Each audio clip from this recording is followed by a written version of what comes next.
tu britskou hrdost už cítíte při samotném příchodu tady na stánek Triumfu Olomouc, což jsou kluci, kteří nám tady dovezli tyhle 3 nádherné motorky.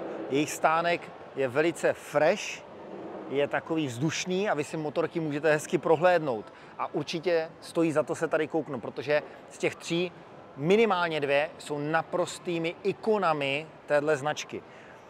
Jedna je tradice, druhá je srdce. To srdce je za mě. Jo? Speed Triple 1200RR. Brutální, rychlá motorka s takovou, řekněme, sportovní a přitom decentní polokapotou, doplněná nádhernými barvami se zlatou linkou, která mě připomíná ten design Johnny Player, jestli si to pamatujete.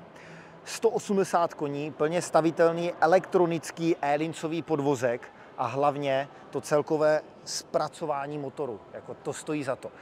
Plynule přejdu na něco, co vlastně jezdecky neznám, ale už když to vidím, 2,5 litrový motor Rocketu 3R, tak mě to děsí. Jo? Na druhou stranu, fakt je to jako o detailech, když si představíte, že to někdo zpracovává a všechno to designuje tak, aby i ta motorka bez kapot vypadala pořád nádherně, tak tady to dohnali k naprosté dokonalosti. Jo?